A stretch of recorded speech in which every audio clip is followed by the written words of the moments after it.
What's going on, everybody? Ryan the Mighty Quinn here, the Cornerman _MMA.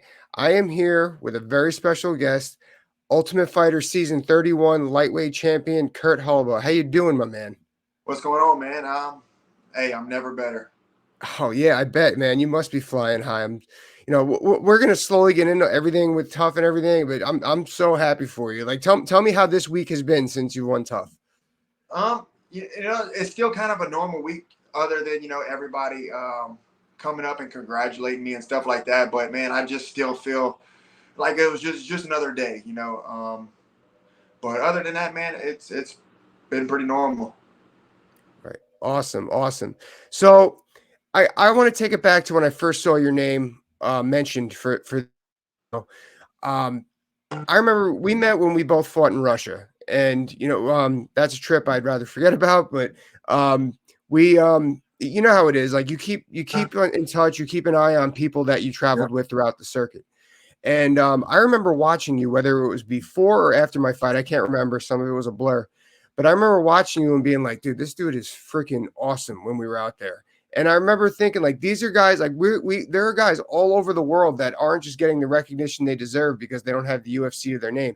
You had a short stint before that, and then you had another stint after that. But now you have an accolade that proves that. And I just think that you're a perfect example of a great fighter that finally is making his run, that just people just weren't giving the credit that they deserved for so many reasons. But tell us a little bit about your journey outside of the UFC, all the big promotions that you fought for along the way. Yeah, for sure. So yeah, after I got released from the UFC for the first time back in 2013, I actually signed with the promotion called Titan FC, right?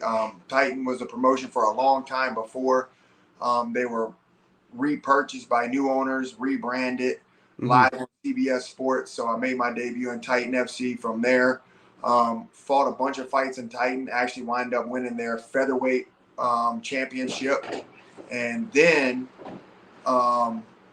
actually went back to the UFC a little while later after getting a shot on the Contender Series after winning the Titan FC lightweight championship after beating Jay-Z Cavalcanti, who was a big name at the time. I was just going to bring that up. Jay-Z, yeah, huge name, huge win. Yeah, so I got a good win over him, won my second title for Titan FC, got a shot on the Contender Series, the very first ever Contender Series. Wound up fighting a guy named Matt Bassett, who was also coming up at the time. A lot of fights, fought in Bellator and stuff like that. We headlined the first Contender Series. I ended up winning that fight by knockout, getting another contract to the UFC, and going back, fighting just a bunch of guys that may not have been at the top yet in the UFC, but I fought Ione Barcelos, lost by TKO in the third round. Great fight. We even got fight of the night for it. Yep. He turns around. He gets a number by his name. I think he gets ranked top 15, top 10. Right after that, I fought another amazing fighter, Shane Burgos, who everybody knows who Shane Burgos is now. Had such a great fight with him, man. I was doing very well in the fight. Dropped him, just lost control of myself, got submitted. Then he goes on to, co-headline a bunch of cards, gets a number by his name, top 15, top 10. Then fight a guy named Thiago Moises, who's the same thing, man, just a killer. And the same thing, man. I go to Brazil, fight Thiago Moises, lose a decision. He gets a number by his name, and he's fighting like guys like Islam Makhachev and Michael Johnson, right? So I get released from the UFC again. COVID comes, so nobody's fighting for a while. And finally, I get a new home. I signed with an organization called XFC, another organization that's been known for in the past, and they were rebranded, came back. They were on NBC Sports, so it's a good platform. They were doing good things. Entered their lightweight tournament, which was supposed to be big at the time. Fought some pretty good guys. Made it to the finals, won both fights by knockout. Made it to the finals of the XFC tournament, and then they kind of just went under. I don't know exactly the deal. I heard some shady stuff was happening, but never got to go back and fight for that final championship. And on the verge of saying, hey, man, I wonder, because I don't want to go back. I don't want to fight small local shows. I feel like if I got to go back and fight a local show or a small show, I'll just hang it up, focus on my kids, focus on my gyms, focus on my fighters at my gym. And then one day I got a call from my management, Sucker Punch Entertainment, and they hit me up and they said, "Hey man, we got you an opportunity with the Ultimate Fighter season 31." I'm like, all right, well, shit, man. I don't know if I've ever thought about this, but I Mhm. actually tried out for the Ultimate Fighter live season back in 2012 before I ever got to the UFC. So they hit me up with that opportunity, and at first I'm like, man, should I take it? Should I not take it? I'm about to leave for 6 weeks. I got businesses I run, and then my wife was saying, hey, I got this, man. You do your thing. Some of my staff at my gym was like, hey, it's the gyms you worry about, man. We got you. Go do your thing. So I'm like, all right, let's do it. That's a great story, man. It's really is so great when you got people around you that are just, like you sacrifice for everybody, and now they're like, "Well, we're gonna do this for you now." Good for you, buddy. Now, you brought up too about like all the names you fought. You did not have a tough paper route. Yeah, No. you did not have. If anyone's ready for the competition ahead, it's you. And I think what a lot of people don't realize is like as a fighter, your season, your career is your season. If it were like a football season or like so, like losses happen, and it's unfortunate that they set us back so much, but it's not uncommon where the number 2 guy in the world will lose to the number 10 guy in the world by a close decision, just because it's not who knows the most, it's who makes the least mistakes. And you were in there with everybody. Like you said, Jay-Z used to be a big name, but he wasn't. And then like all of those losses you said, and those wins, like Matt Bissett was tough. I remember Matt. I've known Matt for a very long time, and it's just it's almost like when we've had those losses, sometimes they weren't in the place they were supposed to be, and they set us back. Fighting is weird. But you got to where you belong, and that's fantastic. Um, we're gonna get into your call out in a second, but has the UFC given you a turnaround date of when they want to use you again? No, I haven't really heard anything. I've been talking to my Okay. manager a little bit, Brian Butler, Brian Hamper, Chris Reach. I've been talking to those guys pretty regular right now, but they hadn't told me anything. If I had my choice, of course, my call out, and then I would like to fight maybe December. I always like to fight right before Christmas. That way my kids can have a good Christmas. Other than that, Yeah. man, did the Ultimate Fighter, and that was a lot, right? Because being in the house, consistently training every day, 2 times a day, fighting Hmm. basically 2 times in 10 days, and then yeah, we had a little break for the finals, but still with that show on and building up, it's almost like you don't have a break because you're consistently training throughout that time. So I just kind of figured, man, I'll take a little bit of break, a couple of months. If the UFC wants to use me for December, if they call me a little bit earlier and it's something that makes sense, I might jump on it. But other than that, I would like December or first of next year. All right. Now let's talk about that call out of Paddy Pimblett. I think that's great. I think that fight has some sizzle behind it. Um, Simply because you now have something. You don't have a number yet, but you got something next to your name with the Ultimate Fighter, and they need to keep him fighting against people like yourself that have an accolade, something with him. But I think his last recent fights have exposed that he's not in that top 5 yet. So like they got to do something with him now. With you, I think that's a fantastic fight for you. You got long, linear, heavy hands. You got really strong hips.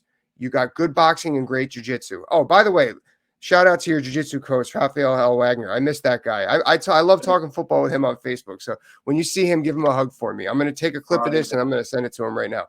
But anyway, so you got great jiu-jitsu. I think you cancel out his awkwardness. I think that, you have the fight IQ, you have the discipline to stick to that, which is another thing that he's fought with fighters and done successful against fighters that don't have that discipline. I just see you steamrolling that fight. Was there any mention of that at all? Was there any pushback from media or the UFC alike on that?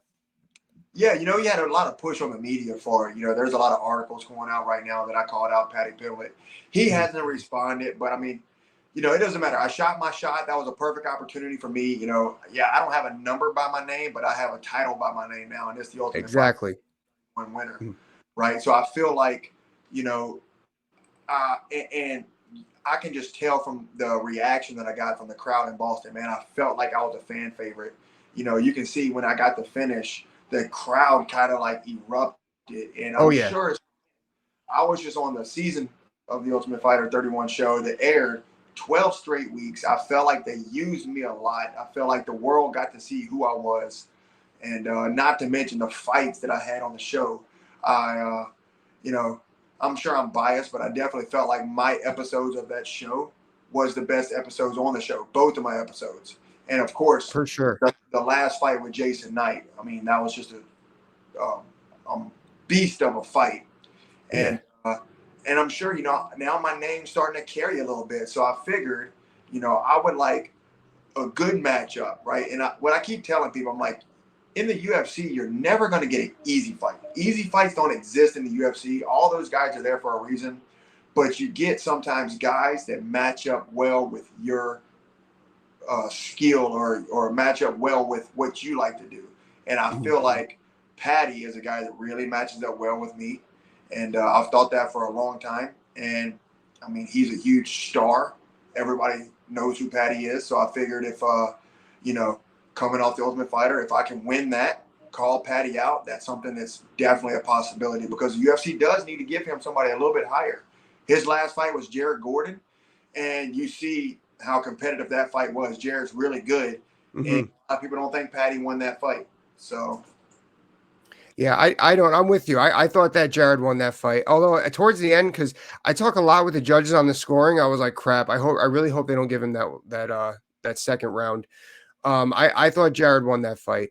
Now I like how you brought up the crowd, especially Boston. There's certain areas of the country that are very traditional mixed martial arts historical place, and like Boston with City of Tongans.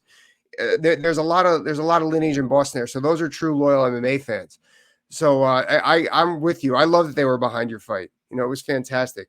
But yeah, man, I really hope you got that fight. I'm so happy for you. I know the work you put in. We stay in touch on Facebook and stuff like that. I've seen you on the circuit. Say hello to Raphael.